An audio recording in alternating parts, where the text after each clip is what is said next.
Hello everyone, this is Shubham Sahu from MGM medical college Indore. और आज हम देखिए रिप्रोडक्शन चैप्टर करने वाले हैं। रिप्रोडक्शन होता क्या है, ऑर्गेनिज्म में कैसे क्या होता है, वो सारी चीज़ें हम यहाँ पे देखने वाले हैं। ठीक है, रिप्रोडक्शन के बारे में हम यहाँ पे सीखेंगे। ठीक है, देखो री का मतलब क्या होता है, अगेन, है ना। री का मतलब क्या होता है, अगेन। और प्रोडक्शन मतलब क्या होता है, फॉर्मेशन। तो रिप्रोडक्शन का मतलब क्या हुआ, अगेन फॉर्मेशन करना। मतलब कोई भी ऑर्गेनिज्म को फिर से बनाना क्या होता है, रिप्रोडक्शन, राइट। या फिर मान लो आपके पेरेंट्स हैं, ठीक है, पेरेंट्स ने क्या किया है, हमको बर्थ दिया है। ठीक है, पेरेंट्स से चिल्ड्रन बने, ठीक है, पेरेंट्स से कोई चाइल्ड बना, उसको बर्थ दिया पेरेंट्स ने। तो क्या किया, पेरेंट्स ने अपने ही जैसा एक ऑर्गेनिज्म प्रोड्यूस कर दिया, अपने ही जैसा ऑर्गेनिज्म फिर से प्रोड्यूस कर दिया। वो क्या है, रिप्रोडक्शन। तो रिप्रोडक्शन का सीधा सीधा मतलब क्या है कि जनरेशन को आगे बढ़ाने के लिए एक मेथड होता है जिसमें ऑर्गेनिज्म जो है अपने ही जैसे ऑर्गेनिज्म को फिर से प्रोड्यूस करते हैं, वो होता है रिप्रोडक्शन। अब देखो, सारे ही ऑर्गेनिज्म करेंगे रिप्रोडक्शन। हर ऑर्गेनिज्म चाहता है कि वो अपनी जनरेशन को आगे बढ़ाए। तो रिप्रोडक्शन क्यों किया जाता है, जनरेशन को आगे बढ़ाने के लिए किया जाता है, राइट। हम लोग भी चाहते हैं, ह्यूमन भी चाहते हैं, अमीबा है, प्रोटिस्ट है, सब चाहते हैं कि अपनी जनरेशन को आगे बढ़ाएं। ठीक है, तो हम एनसीईआरटी के पोर्शन कवर करने वाले हैं पूरा। तो पहला पोर्शन दे रहा है कि do organism create exact copies of the themselves. ठीक है, देखो कि हमें पता है कि हमारे अंदर क्या होता है, डीएनए होता है। ठीक है, हर ऑर्गेनिज्म के पास एक डीएनए होता है, और वही डीएनए है, ये जो डीएनए ही होता है जो क्या कराता है, एक जनरेशन से दूसरी जनरेशन में जाता है और कैरेक्टर्स को शो करता है, राइट। जैसे मान लो आपने देखा होगा कि लोग बोलते हैं कि यार इसकी आंखें बिल्कुल इसके पापा जैसी हैं, इसकी आंखें बिल्कुल इसके पापा जैसी हैं। मतलब आंखों का जो कैरेक्टर था वो उसके बच्चे में गया, कैसे गया, थ्रू डीएनए। ठीक है, डीएनए के थ्रू ही गया। तो कैरेक्टर जो होते हैं वो एक जनरेशन से दूसरी जनरेशन में कैसे जाते हैं, डीएनए के थ्रू जाते हैं। तो सीधी सीधी सी बात है, डीएनए की कॉपी भी बनेगी, बस सीधी सीधी बात। देखो, एक ये रही फादर आपके, ठीक है, ये फादर है, ये है मदर, ठीक है। तो एक एक पार्ट डीएनए का यहाँ से आएगा और दूसरा पार्ट डीएनए का यहाँ से आएगा। ठीक है, दो पार्ट आए, एक पार्ट डीएनए का यहाँ से आया और दूसरा पार्ट डीएनए का यहाँ से आया, और ये पूरा डीएनए बन गया। ठीक है, और वो ये डीएनए जाएगा ऑफ स्प्रिंग में। ठीक है, मतलब ये फादर और मदर दोनों के ही कैरेक्टर्स को शो करने वाला है। यहाँ तक बात क्लियर है। तो सीधी सीधी बात है कि सेम कॉपी यहाँ पे बनती है, बट चेंज कहाँ आता है। अगर मान लो एकदम सेम बनी तो क्या होगा, आप एकदम या तो फादर जैसे दिखोगे या फिर आपकी मम्मी जैसे दिखोगे। बट एकदम तो हमें फिर नहीं दिखते, क्यों, क्योंकि उनमें कुछ वेरिएशन आ जाते हैं, कुछ चेंजेस आ जाते हैं, कुछ वेरिएशन आ जाते हैं, राइट। फिर उसके बाद हम बात करते हैं कि इन वेरिएशंस का इंपॉर्टेंस क्या है। मैंने अभी बोला कि कुछ वेरिएशन आ जाते हैं जब एक जनरेशन दूसरी जनरेशन जाते हैं। तो हम इन्हीं वेरिएशंस की बात करते हैं कि इन वेरिएशंस का इंपॉर्टेंस क्या है। देखो, सीधी सीधी बात है कि अगर वेरिएशन नहीं आएंगे तो बताओ जो एक जनरेशन से दूसरे जनरेशन में जो कैरेक्टर्स इंक्रीज होते हैं वो हो पाएंगे कि नहीं हो पाएंगे, नहीं हो पाएंगे। कैसे, देखो कि मान लो एक ऑर्गेनिज्म था, ठीक है, इसके पास इस टाइप के स्ट्रक्चर थे। ठीक है, एक ऑर्गेनिज्म था, इसके पास इस टाइप के स्ट्रक्चर थे, हाथ थे, पैर थे, जो भी था इसके पास इस टाइप से था। लेकिन हुआ क्या कि जब उसके ऑफस्प्रिंग बनेंगे, उसके बच्चे बनेंगे, ठीक है, इस तरीके से था। अब अगर वेरिएशन नहीं आ रहे हैं तो उसके बच्चे भी सेम ही रहेंगे इसी तरीके से। अगर वेरिएशन नहीं आ रहे हैं तो क्या होगा, उसके बच्चे भी सेम ही रहेंगे, मतलब उसमें भी कोई चेंज नहीं आने वाला। तो होगा क्या, पूरी जनरेशन एक जैसी रहेगी, कोई भी एडवांसमेंट नहीं आ पाएगा। ये जो नेक्स्ट जनरेशन जो एडवांस होनी चाहिए वो एडवांस नहीं हो पाएगी, नहीं हो पाएगी। तो उसका बहुत सारे उसका क्या फ़ायदा, क्या नुकसान, क्या मतलब, उसका तो ये है कि एडवांसमेंट नहीं आ पाएगा। और अगर हम सेक्सुअल रिप्रोडक्शन कर रहे हैं तो हम क्यों कर रहे हैं, ताकि जनरेशन्स में एडवांसमेंट आए, राइट। तो वही चीज़ है। तो सीधी सीधी बात है कि वेरिएशंस का इंपॉर्टेंस क्या है, ताकि जनरेशन में एडवांसमेंट आए, इसलिए वेरिएशंस इंपॉर्टेंट है, राइट। अब हम बात करते हैं वेरिएशंस का इंपॉर्टेंस हो गया हमारे पास।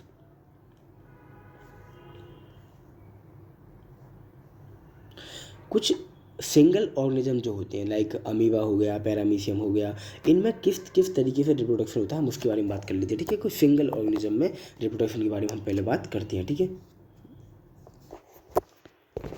देखो सबसे पहले क्या होगा, जो अमीबा होता है उसमें कहते हैं फिजन होता है। ठीक है, बाइनरी फिजन होता है अमीबा में, मतलब एक अमीबा से दो अमीबा बन जाते हैं। फिजन होते होते एक अमीबा से दो अमीबा बन जाते हैं, इसे बोलते हैं बाइनरी फिजन। ठीक है, फिजन का मतलब क्या है, टूटना, सीधा सीधा मतलब समझो।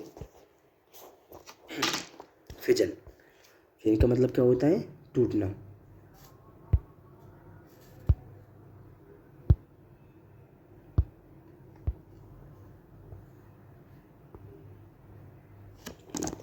फिजन मतलब टूटना। ठीक है, फिजन के बारे में हमको बात करनी है। तो फिजन होता क्या है, हम वो बात करते हैं। फिजन का सीधे सीधे मतलब क्या है? फिजन का मतलब है फ्रेगमेंट में टूटना। ठीक है, एक मान लो एक अमीबा था। ठीक है, एक अमीबा था। अब हुआ क्या कि अमीबा में सबसे पहले इस तरीके से कुछ बनी। ठीक है, हाँ, और फिर धीरे धीरे ये अमीबा जो है दो पार्ट में टूट गया। ये है उसका फिजन। ठीक है, इसे बोलते हैं बाइनरी फिजन इन अमीबा। आप यहाँ पर देख सकते हो एनसीईआरटी ने भी एक तरीके का कुछ हमको डायग्राम दिया हुआ है, आप ये देख सकते हो यहाँ पे एनसीईआरटी का डायग्राम। ये देखो, ठीक है, यहाँ पे देखिए एक अमीबा था, धीरे धीरे वो दो अमीबा में टूट गया। ये हो गया binary fission in amoeba. Amoeba के अंदर हमने बाइनरी फिजन देख लिया। अब देखो ऐसे ही आता है फ्रेगमेंटेशन। ठीक है, फ्रेगमेंटेशन में क्या होता है? देखो कि फ्रेगमेंट जो होते हैं, अब होता क्या है कि कोई भी मल्टीसेलुलर ऑर्गेनिज्म, देखो अमीबा क्या है? एक यूनिसेलुलर ऑर्गेनिज्म है। यूनिसेलुलर ऑर्गेनिज्म में क्या हो रहा है? बाइनरी फिजन हो रहा है। अमीबा के अंदर क्या हो रहा है? बाइनरी फिजन हो रहा है। ठीक है, और अमीबा क्या है? एक यूनिसेलुलर ऑर्गेनिज्म है, मतलब इसमें केवल एक ही सेल होती है। ठीक है, और ऐसे ही अगर हम बात करें मल्टी सेलुलर ऑर्गेनिज्म में, जिसमें बहुत सारी सेल्स होती हैं, मल्टी सेलुलर ऑर्गेनिज्म में बहुत सारी सेल्स होती हैं, तो वहाँ पर क्या होगा? फ्रेगमेंटेशन होगा और वो छोटे छोटे पार्ट्स में टूट जाएगा। राइट, ये बात क्लियर हो गई कि अमीबा में क्या हो रहा है? बाइनरी फिजन हो रहा है। वैसे यदि कोई मल्टी सेलुलर ऑर्गेनिज्म है तो वहाँ पर क्या होगा? वो फ्रेगमेंटेशन के थ्रू छोटे छोटे पार्ट्स में टूट जाएगा। अब एक आती है टर्म रीजनरेशन। देखो रीजनरेशन मतलब होता क्या है? देखो जैसे मतलब अभी बोला था हमने रिप्रोडक्शन मतलब फिर से बनाना। रीजनरेशन का मतलब सिंपली क्या है? जनरेट करना। देखो अब दोनों चीज़ें अलग अलग हैं। रीजनरेट मतलब क्या कि ओल्ड वाला जो पार्ट था उसी से जनरेट किया जा रहा है। जैसे मान लो एक ऑर्गेनिज्म था, ये मान लिया हमने प्लेनेरिया था। ठीक है, एक ऑर्गेनिज्म था, इसका नाम है प्लेनेरिया। इसमें बहुत ज़्यादा कैपेसिटी होती है रीजनरेट करने की। इसको हमने छोटे छोटे पार्ट में काट दिया, ऐसे छोटे छोटे पार्ट में तोड़ दिया, तो इसका हर एक पार्ट दूसरा ऑर्गेनिज्म बना लेगा, फुल प्लेनेरिया बना लेगा। हर एक पार्ट, इसका हर एक पार्ट दूसरा ऑर्गेनिज्म बना लेगा। ये क्या है? रीजनरेशन। इसी प्रॉपर्टी को क्या बोलते हैं हम? इसी प्रॉपर्टी को बोलते हैं रीजनरेशन, है ना, कि हर एक पार्ट जो है फिर से दूसरा नया ऑर्गेनिज्म बना लेगा। इस प्रॉपर्टी को बोला जाता है रीजनरेशन। यहाँ तक क्लियर है? अब देखिए ऐसी आती है बडिंग आती है। देखिए बडिंग का मतलब सिंपली कुछ भी नहीं है। देखो जैसे हाइड्रा है, मान लो, ठीक है, बडिंग बर्ड आता है अपने पास, बडिंग। ठीक है, देखो हाइड्रा है। ठीक है, हाइड्रा एक ऑर्गेनिज्म इस तरीके से होता है। ठीक है, इस तरीके से ऑर्गेनिज्म होता है। ठीक है, इसको हम हाइड्रा बोलते हैं। ठीक है, हाइड्रा हो गए ये बॉटल में रहता है। ठीक है, वो वाटर है, वाटर लिविंग है। अब हाइड्रा में क्या होता है? एक छोटी सी एक्सटेंशन निकलता है इसकी किसी भी सेल मेम्ब्रेन का। ठीक है, इसको बोलते हैं बड। ठीक है, फिर क्या होगा? अगली स्टेप में क्या होगा? ये जो बड है ना, थोड़ी सी बढ़ जाएगी, इनलार्ज हो जाएगी, और फिर ये यहाँ से टूट कर अलग हो जाएगी और एक दूसरा नया ऑर्गेनिज्म बना लेगी, दूसरा नया हाइड्रा बना लेगी। ये हुआ हाइड्रा में रीजनरेशन बडिंग के थ्रू। ठीक है, तो हाइड्रा में कैसे होता है? बडिंग के थ्रू रीजनरेशन हो जाता है। ठीक है, अब देखो वेजिटेटिव प्रोपेगेशन क्या होता है कि देखो कुछ प्लांट्स है, ठीक है, मतलब वो अपने किसी बॉडी पार्ट्स के थ्रू ही क्या कर लेते हैं? नया ऑर्गेनिज्म बना लेते हैं। इसके भी कई सारे आते हैं टाइप। ठीक है, जैसे स्टेम से बना लेते हैं, रूट से बना लेते हैं, है ना, लीफ से बना लेते हैं। तो हमारे सिलेबस में जो है वो मेनली लीफ वाला है। ठीक है, तो उसको वाला हम देख लेते हैं वेजिटेटिव रिप्रोडक्शन। मतलब सिंपली ये असेक्सुअल रिप्रोडक्शन है एक तरीके से, किसमें? प्लांट्स के अंदर असेक्सुअल रिप्रोडक्शन। ठीक है, ये है वेजिटेटिव रिप्रोडक्शन। जैसे एक ब्रायोफिल्लम की लीफ है, ठीक है, ये एग्जांपल है ब्रायोफिल्लम का, इसमें लीफ है। ठीक है, लीफ से निकलती है बड्स। ये ब्रायोफिल्लम है, ठीक है, ये ब्रायोफिल्लम है। ठीक है, ब्रायोफिल्लम की लीफ से निकलती है बड, और वो बड जो है वो पूरा ऑर्गेनिज्म बना देती है। ठीक है, मतलब पूरा जो प्लांट है वो जनरेट कर देती है। ये है वेजिटेटिव रिप्रोडक्शन। यहाँ तक बात क्लियर हो गई। इसके बाद हम देखते हैं कि स्पोर फॉर्मेशन क्या होता है। देखो स्पोर सिंपल ये समझो। देखो स्पोर मतलब स्पम समझो आप सीधा सीधा, कि ह्यूमंस में जो स्पम है ना, वो प्लांट्स में स्पोर है। ठीक है, ह्यूमन में जो स्पर्म है वो प्लांट्स के स्पोर हैं, सीधी सीधी बात, ठीक है।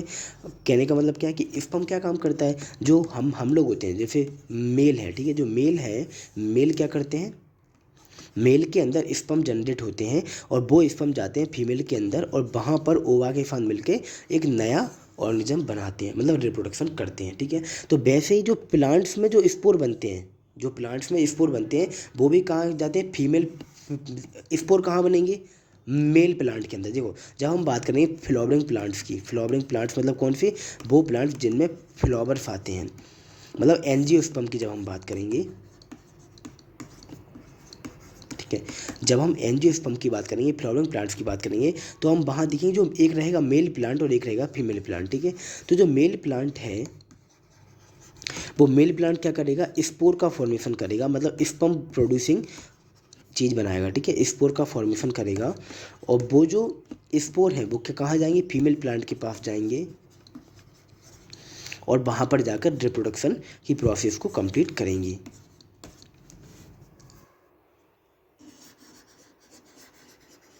ठीक है, और वहाँ पर जाकर रिप्रोडक्शन की प्रोसेस को वो लोग कंप्लीट करेंगे, ठीक है। यहाँ तक क्लियर हो गया।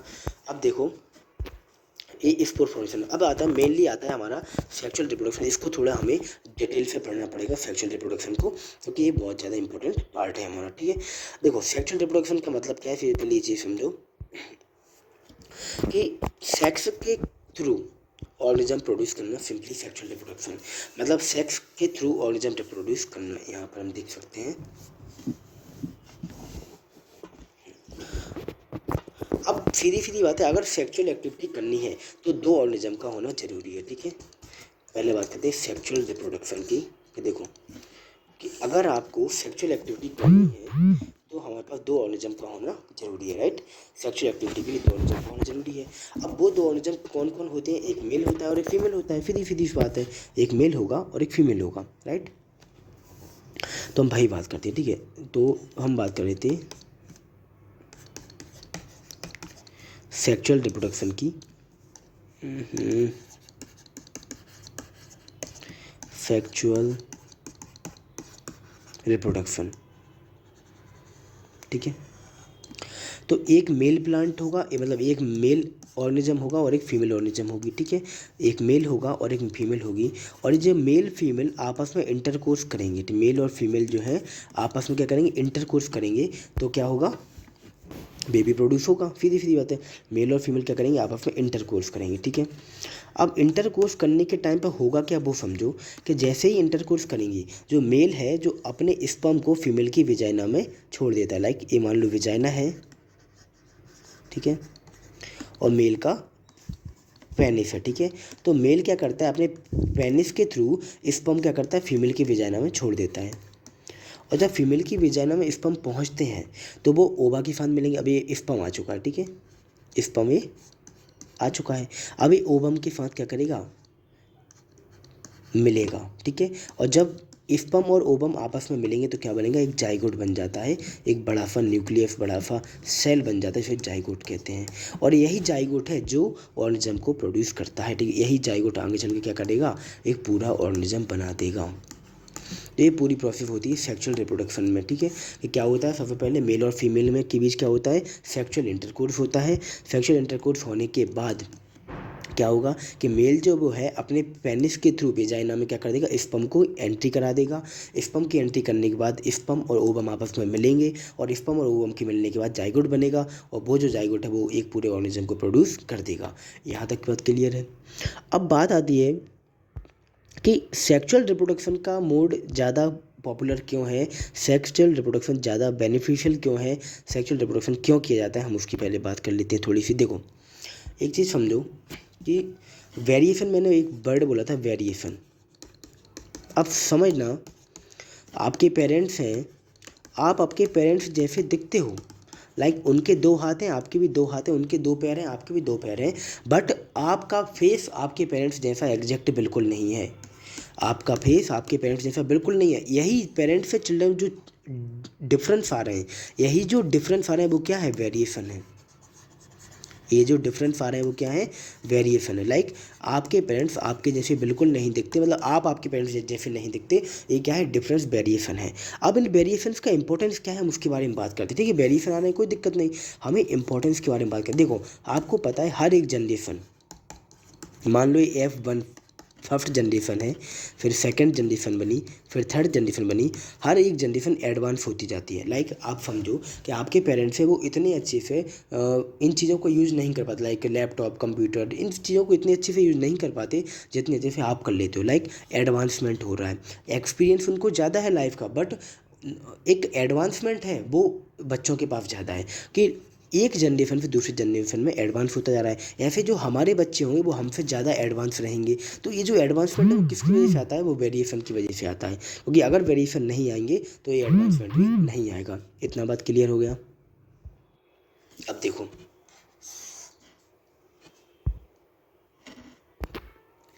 अगर ये वेरिएशन नहीं आएंगे तो ये एडवांसमेंट भी नहीं आ पाएगा। तो सीधी सीधी बात है, वेरिएशन का कारण क्या है, पहले बात करते हैं कॉज ऑफ वेरिएशन। वेरिएशन आने का रीजन क्या है, कॉज ऑफ वेरिएशन।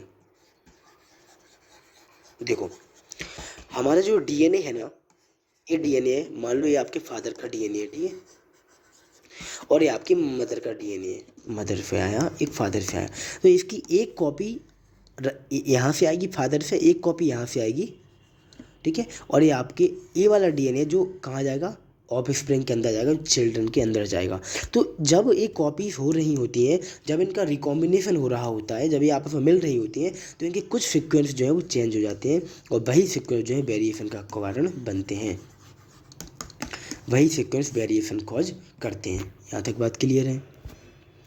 अब देखो, तो हमने इसी तरीके से देखा कि आखिर सेक्सुअल रिप्रोडक्शन इंपॉर्टेंस क्यों है और कैसे ये होता है वो हमने देखा। अब हम पहले बात करते हैं मेल रिप्रोडक्टिव सिस्टम की। हमारे ह्यूमंस के अंदर हम ह्यूमन बॉडी की बात करें, ठीक है, ह्यूमन मेल के अंदर कौन कौन सी ऑर्गन होते हैं जो सेक्सुअल रिप्रोडक्शन करने में, सेक्स करने में हेल्प करते हैं, हम उनकी बात करते हैं। ठीक है, पहले बात करते हैं मेल रिप्रोडक्टिव सिस्टम की, फिर फीमेल की बात करेंगे।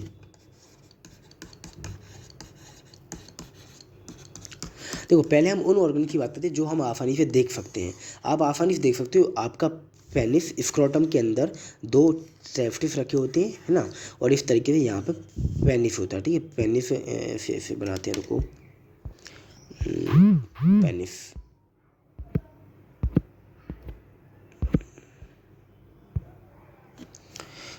ये रहा पेनिस, ठीक है, इस तरीके यहाँ पे दो क्या लगे होते हैं, स्क्रोटम के अंदर टेस्टिस होते हैं। ये क्या है, टेस्टिस है, और ये हो गया पेनिस, ठीक है, पेनिस हो गया। अब एक बात समझो कि जो टेस्टिस है ना वो आपके मेन ऑर्गन होते हैं। फीमेल के अंदर जो टेस्टिस है वो मेन मतलब प्राइमरी ऑर्गन होते हैं। कौन, टेस्टिस, प्राइमरी सेक्स ऑर्गन है टेस्टिस। अब हम क्यों बोल रहे हैं प्राइमरी, वो समझो कि देखो जो ऑर्गन आपका स्पर्म प्रोड्यूस करेगा, या फीमेल में जो ऑर्गन ओवा प्रोड्यूस करेगा वो है प्राइमरी सेक्स ऑर्गन। मतलब जो ऑर्गन स्पर्म प्रोड्यूस करने का काम करता है उसको बोलते हैं प्राइमरी सेक्स ऑर्गन, ठीक है, जो स्पर्म प्रोड्यूस करता है उस ऑर्गन को क्या बोलते हैं, प्राइमरी सेक्स ऑर्गन। तो मेल के अंदर, ह्यूमन मेल के अंदर जो टेस्टिस हैं वो प्राइमरी सेक्स ऑर्गन कहलाते हैं। अब एक्सेसरी सेक्स ऑर्गन कौन से होंगे, जो स्पर्म को, एक्सेसरी सेक्स ऑर्गन कौन से होंगे, जो स्पर्म को कहाँ तक, फीमेल के अंदर ले जाने में हेल्प करेंगे। मतलब स्पर्म को कहाँ तक ले जाएंगे, स्पर्म को फीमेल के अंदर ले जाएंगे। वो ऑर्गन कौन से हैं, एक्सेसरी सेक्स ऑर्गन, ठीक है। प्राइमरी सेक्स ऑर्गन मतलब जो क्या कर रहा है, स्पर्म को प्रोड्यूस कर रहा है, और सेकेंडरी सेक्स ऑर्गन मतलब एक्सेसरी सेक्स ऑर्गन मतलब जो स्पर्म को फीमेल के अंदर लेके जा रहा है वो है एक्सेसरी सेक्स ऑर्गन, मतलब सेकेंडरी सेक्स ऑर्गन, ठीक है। अब देखो यहाँ पे तो मेल में ऑर्गन्स की बात कर लेते हैं कि मेल में कौन कौन से प्राइमरी सेक्स ऑर्गन होते हैं।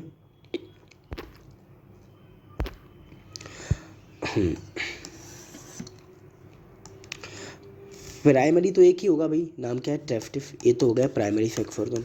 बाकी सारे एक्सेसरी होंगे, तो देखो इस तरीके से ये तो हो गया हमारा पेनिस, ठीक है, ये भी एक्सेसरी सेक्स ऑर्गन है। यहाँ पे आया ये हो गया टेस्टिस, ठीक है, टेस्टिस से निकलती है कौन, बाफ डिफरेंस और एपिडिडाइमिस, ठीक है। पहले एपिडिडाइमिस एक ट्यूब होती है जो बाफ डिफरेंस पर जाके खुलती है, ठीक है, एपिडिडाइमिस, फिर आया बाफ डिफरेंस, बाफ डिफरेंस आगे जाएगा और सेमाइनल वेसिकल से जो ट्यूब आएगी उसके पास मिल जाएगा और बनाएगा एजाकुलेटरी डक्ट, और फिर वो डक्ट आके आपके पेनिस में आके ओपन हो जाएगी और वहाँ से आपकी स्पर्म जो है वो बाहर निकलेंगी। ठीक है, तो कौन कौन से एक्सेसरी सेक्स ऑर्गन हो गए हमारे पास? एक तो हो गया कौन? एपिडिडाइमिस। दूसरा कौन हो गया हमारे पास? वाफ डिफरेंस। तीसरा कौन हो गया हमारे पास? Seminal vesicle. ये सेमाइनल वेसिकल क्या करता है? एक फ्लूइड सीक्रेट करता है, ठीक है, जो आपके स्पर्म को फीमेल तक लेके जाता है। ठीक है, एक फ्लूइड सीक्रेट करता है जिसमें स्पर्म भरे होते हैं। ठीक है, इसी तरीके से एक और ग्लैंड होती है, इसका नाम है प्रोस्टेट ग्लैंड। ठीक है, ये भी क्या करती है? फ्लूइड सीक्रेट करती है। ठीक है, सेमाइनल वेसिकल, प्रोस्टेट ग्लैंड। अब आ जाएगा अपना इजाकुलेटरी डक्ट, जो क्या करेगी? सेमाइनल वेसिकल से स्पर्म को कहाँ तक लेके जाएगी? आपके पेनिस के बाहर तक लेके जाएगी। ठीक है, और हो गया पेनिस। और ये जो पेनिस है ये क्या करता है? ये फीमेल की वेजाइना के अंदर जाता है और स्पर्म को वहाँ पर छोड़ कर आता है। ठीक है, तो ये हमारे हो गए एक्सेसरी सेक्स ऑर्गन मेल में। ऐसे यदि हम बात करें फीमेल में, तो इसका एक एनसीईआरटी ने जो दिया हुआ है डायग्राम, वो डायग्राम देख लेते हैं। देखो यहाँ पर ये एनसीईआरटी ने डायग्राम दिया हुआ है। देखो यहाँ पर हर चीज़ दिख रही है। देखो ये रहा पेनिस, ये प्रोस्टेट ग्लैंड हो गई। यूरिनरी ब्लॉडर तो वहाँ पे दिया हुआ है ना, बाकी urinary bladder is a part of urinary system है ना, ये हमारे रिप्रोडक्शन का पार्ट नहीं है। ये हो गई सेमिनल वेसिकल। ये रहा टेस्टिस, स्क्रोटम के अंदर अंदर पैक है टेस्टिस। यहाँ से बाफ डिफरेंस से चला सेमिनल वेसिकल, ये बन गई इजाकुलेटरी डक्ट, यहाँ पर बन जाती है प्रोस्टेट ग्लैंड, और ये इजाकुलेटरी डक्ट ओपन हुई और यूरेथा के थ्रू ये पेनिस में जाकर ओपन हो जाएगी। ये इतना बात क्लियर हो गया। ऐसे ही फीमेल में बात करो, देखो फीमेल में जो प्राइमरी सेक्स ऑर्गन वो ओवरी होती है। ये ओवरी जो दिख रही है ये प्राइमरी सेक्स ऑर्गन है, मतलब ओवरी क्या करेगी? ओवम का प्रोडक्शन करेगी, ओवम का फॉर्मेशन करने का काम करेगी। यहाँ से ओवम बन चुके हैं। ये जो फैलोपियन ट्यूब है ये क्या करेगी? इस ओवम को खींच लेगी। ओवम को खींच के ये फैलोपियन ट्यूब से ओवम यहाँ पर यहीं पर आ पाता है, और यहाँ पर, यहाँ देखो ये जो वेजाइना है ना, यहाँ पर आएगा पेनिस, इस वेजाइना के यहाँ तक आएगा पेनिस, और यहाँ पर स्पर्म को छोड़ देगा। अब वो स्पर्म भागते भागते भागते भागते यूट्रस में जाएंगे और भागते भागते भागते भागते फैलोपियन ट्यूब में आ जाएंगे। अब यहाँ पर फैलोपियन ट्यूब में आके क्या हो जाएगा? रिप्रोडक्शन हो जाएगा और जाइगोट बन जाएगा, और फिर इसी यूट्रस में इम्प्लांटेशन हो जाएगा। तो देखो फीमेल में यदि बात करूँ तो प्राइमरी सेक्स ऑर्गन कौन हुआ? ओवरी। बाकी सेकेंडरी ओविडक्ट या fallopian tube, uterus, cervix, vagina, ये सब सेकेंडरी सेक्स ऑर्गन हो गए। तो वो बात हमने देख ली कि फीमेल में कौन कौन से ऑर्गन होते हैं। यहाँ पर बात कर लेते हैं फीमेल में कौन कौन। देखो पहला जो प्राइमरी सेक्स ऑर्गन है, ठीक है, जो प्राइमरी होता है वो कौन होता है? ओवरी। ठीक है, फीमेल में प्राइमरी सेक्स ऑर्गन हो गया हमारे पास ओवरी। बाकी एक्सेसरी सेक्स ऑर्गन की हम बात करते हैं। ठीक है, ओविडक्ट मतलब फैलोपियन ट्यूब। ठीक है, ओविडक्ट का ही नाम क्या है? Fallopian tube. ठीक है, ओविडक्ट को क्या बोलते हैं? Fallopian tube. ठीक है, फैलोपियन ट्यूब हो गया। और दूसरा ऑर्गन क्या हो गया? यूट्रस हो गया। फिर थर्ड नंबर पे क्या आ जाएगा हमारे पास?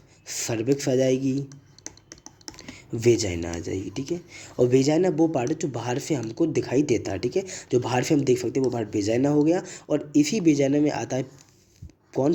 पेनिस, और वो यहाँ पर आकर स्पर्म को छोड़ के चला जाता है। ठीक है, तो यहाँ पर हमने मेल और फीमेल जो है रिप्रोडक्टिव सिस्टम के ऑर्गन्स की बात कर ली। अब देखो एक आता है रिप्रोडक्टिव हेल्थ वर्ड आता है। रिप्रोडक्टिव हेल्थ का मतलब क्या है वो समझ लेते हैं पहले। देखो रिप्रोडक्टिव हेल्थ मतलब क्या होता है? हम लोग बोलते हैं ना ये तो काफ़ी हेल्दी है यार, मतलब एक तरीके से हेल्दी, मतलब वो उसको कोई दिक्कत नहीं है, ना कोई बीमारी है ना कुछ है, मतलब वो हेल्थी है। तो हेल्थ का मतलब सीधे सीधे मतलब क्या है? देखो हेल्थ, ठीक है, वर्ल्ड हेल्थ ऑर्गेनाइजेशन क्या बोलता है हेल्थ के बारे में वो मैं बताता हूँ। वर्ल्ड हेल्थ ऑर्गेनाइजेशन क्या बोलता है? कहता है कि वेल बींग मतलब आप अच्छे से रहो। ठीक है, वेल बींग स्टेट रहे आपकी, मतलब आप एकदम अच्छे हो। किस किस फेज में अच्छे हो? आप फिजिकल भी अच्छे हो, इमोशनली भी अच्छे हो, आप मेंटली भी अच्छे हो, आप मतलब हर एस्पेक्ट में आप अच्छे हो, वो है आपकी हेल्थ। ठीक है, अब बात किस हेल्थ की चल रही है? बात चल रही है रिप्रोडक्टिव हेल्थ की, मतलब आप रिप्रोडक्शन के मामले में अच्छे हो तो क्या बोलेंगे हम उसको? Reproductive health. रिप्रोडक्टिव हेल्थ की बात चल रही है, मतलब आप रिप्रोडक्शन के मामले में अच्छे हो, मतलब रिप्रोडक्टिव हेल्थ हो गई। ठीक है, अब इसके अलावा अब बात आती है कि क्या खराबियाँ आ सकती हैं मुझे बताओ। बहुत सारी बीमारियाँ होती हैं जो सेक्स करने से फैलती हैं। लाइक पहली एड्स हो गया, है ना, गोनोरिया हो गया, ये सारी बीमारियाँ। देखो एड्स मान लो, एड्स कि कौन फैलाता है एड्स को? HIV वायरस, ठीक है। इसका नाम क्या है? Human immuno deficiency virus. ये एक वायरस है, ठीक है। HIV क्या है? एक वायरस है। ये वायरस एड्स को फैलाता है। अब अगर मान लो कि एक इंसान है जो क्या है, एड्स इन्फेक्टेड है, ठीक है, इसको एड्स हो चुका है। अगर आप इसके साथ सेक्सुअल रिलेशनशिप बना लोगी, अगर इसके साथ सेक्स कर लोगे, तो क्या होगा? चांसेस है कि एड्स आपको भी हो जाएगा। तो अगर इंसान को एड्स हो गया तो उसकी पूरी बॉडी ख़त्म है, फिर तो वो उसको अल्टीमेट है डेथ। अगर एड्स हो गया तो कोई इसका ट्रीटमेंट नहीं है, डेथ ही होना है लास्ट में जाके। तो मुझे बताओ क्या होगा? रिप्रोडक्टिव हेल्थ आपकी ख़राब हो जाएगी, सीधी सीधी सी बात है। तो इसी तरीके से कुछ और बीमारी होती है, जैसे गोनोरिया हो गया एक, है ना, गोनोरिया। ये सारी क्या है, रिप्रोडक्टिव हेल्थ के अंदर बीमारियां आ जाती हैं। अब एक थोड़ी सी चीज़ आ जाती है कंट्रासेप्शन, उसे हम और देख लेते हैं, क्योंकि NCERT छुपा हुआ चीज़ पूछ सकती है कभी। देखो कंट्रासेप्शन का मतलब क्या होता है कि सीधा सीधा सा मतलब क्या है कंट्रासेप्शन का? बच्चे होने से रोकना। सीधा सीधा सा मतलब समझो क्या, कि चाइल्ड प्रोड्यूस करने से रोकना, चाइल्ड नहीं होने देना, ठीक है, चाइल्ड प्रोडक्शन को रोकना। कैसे रोक सकते हो आप? देखो एक एक ही तरीका है कि आपके जो स्पर्म है और जो ओवम है उनको आपस में मिलने से रोक दिया जाए, ठीक है। स्पर्म और ओवम को आपस में मिलने से रोक देना, ये क्या है? कंट्रासेप्शन का मेथड है। अब एक छोटी सी चीज़ बच जाती है, ये तो हमने ह्यूमंस की बात कर ली। अब एक बात आती है किसमें? फ्लावरिंग प्लांट्स के अंदर, कि फ्लावरिंग प्लांट्स में क्या करते हैं? सेक्सुअल रिप्रोडक्शन करते हैं। कैसे करते हैं? देखो उनके अंदर जो फ्लावर होता है ना, बाइसेक्सुअल फ्लावर जो है, जो बाइसेक्सुअल फ्लावर होता है, मैं बात कर रहा हूँ बाइसेक्सुअल फ्लावर की।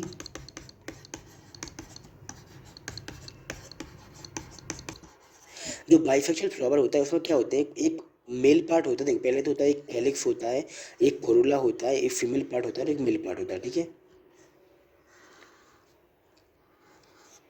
ये मेल पार्ट हो गया, बीच वाला फीमेल पार्ट हो गया, यहाँ पर कैलिक्स होगा, कोरोला होगा, ठीक है। अभी जो फीमेल पार्ट है इसमें ओवम होंगी और मेल पार्ट में स्पर्म भरे होते हैं, मतलब ये बोलते हैं स्पोर जिन्हें बोला जाता है, ठीक है, स्पोर। तो ये जो स्पोर हैं वो किसी भी तरीके से फीमेल के पास पहुंच जाते हैं और रिप्रोडक्शन कर लेते हैं। ये बाइफिशियल फ्लावर्स में रिप्रोडक्शन का मेथड हो गया। तो ये हमने क्विक रिविजन कर लिया किसका? Reproduction in flowering plants, reproduction in organism, how do reproduction organism reproduce, how do organism reproduce. ये हमने पूरा चैप्टर क्विक रिविजन कर लिया है। बाकी कोई भी डाउट कन्फ्यूजन आए तो आप मुझसे पर्सनली पूछ सकते हो। Thank you.